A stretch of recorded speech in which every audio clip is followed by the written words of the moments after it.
and welcome to Paper Classroom's module on pressing.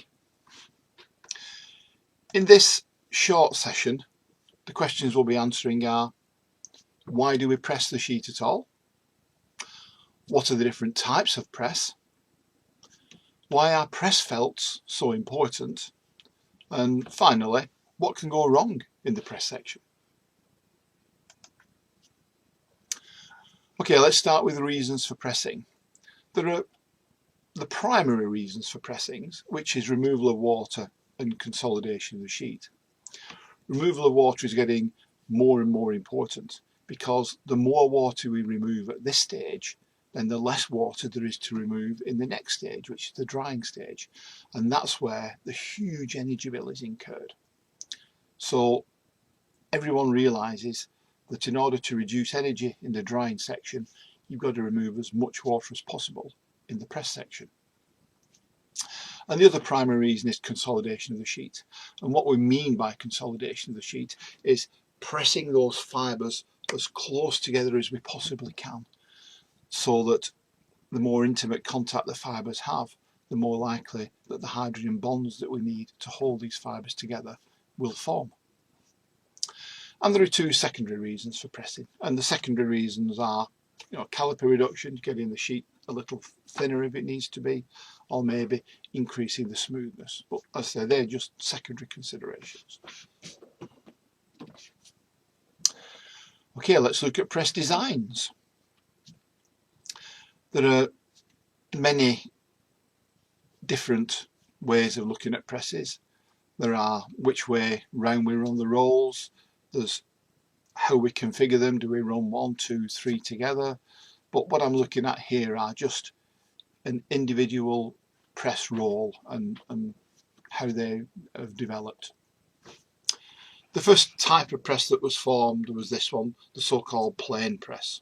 Here we have two solid rolls. We have there, as you can see, the fabric, the press felt or press fabric. Used to be wool, now it's man-made material. And here we have the sheet. So what happens in this case is the water gets squashed between the rolls, it moves out of the sheet into the press fabric and then gets carried away.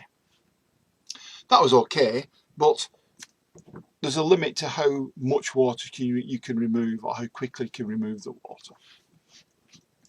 So another development was the so-called suction press. Here we replace this solid roll with a hollow roll with lots of holes on it, and there we have a vacuum device. So now, as the sheet travels through the system, water gets squashed out. It doesn't stay in the felt to be removed later. It passes straight through the felt and into this suction chamber. So now you can remove more water at the same time. Of course that has problems because you've got to pay for the vacuum and you need more maintenance. These vacuum seals are often going. So another option was to change the roll here, not for a solid roll, but to either blind drill holes in it or cut out a spiral groove or even do both. And what you're doing this way is, again, you're creating a path for the water to go straight through the sheet. So again, the water will get squashed out of the paper into the felt, and now it can come through the felt and into these recesses and then get cast off as this turns. Well, what you should have picked up from this is that it's the felt that removes the water. So another option was, well, why don't we put two felts on a press? So now we can remove twice as much water, and as a bonus, the water only has half the distance to move now. It only needs to move from the middle of the paper into its nearest felt. And the most modern development in press sections is this final one, the shoe press. In all the other cases, we have two rolls coming together like this. So the point of contact, the nip, is very small. By now having this shoe configuration, we have the shoe, we have the roll that sits in it, And this nip is now up to 10 times longer, which means we can do 10 times as much work for the same pressure. Or we can do maybe 5 times as much work at a lot less pressure, and therefore we do less damage to the sheet. Well, there's a whole lot more to presses, and that's for one of our face-to-face courses. Press clothing, sometimes you hear me refer to it as a press felt. It used to be called a press felt because literally it was wool felted together.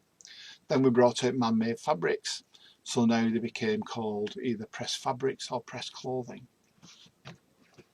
These fabrics are made from multi-filament yarns, and what I've tried to do here is to demonstrate it. So there you've got 4 man-made fibres twisted together to give this sort of side-on structure. And what you can see here, there's a space there and there's little spaces here. So the idea with press clothing is you create a lot of spaces, and then the yarns are put together. So there you see weft yarns going from left to right on the machine. Here you see warp yarns going in the machine direction, more weft yarns, quite strong thick fibres. By having nice strong fibres you will create a strength to that piece of clothing, and by having thick fibres you're creating all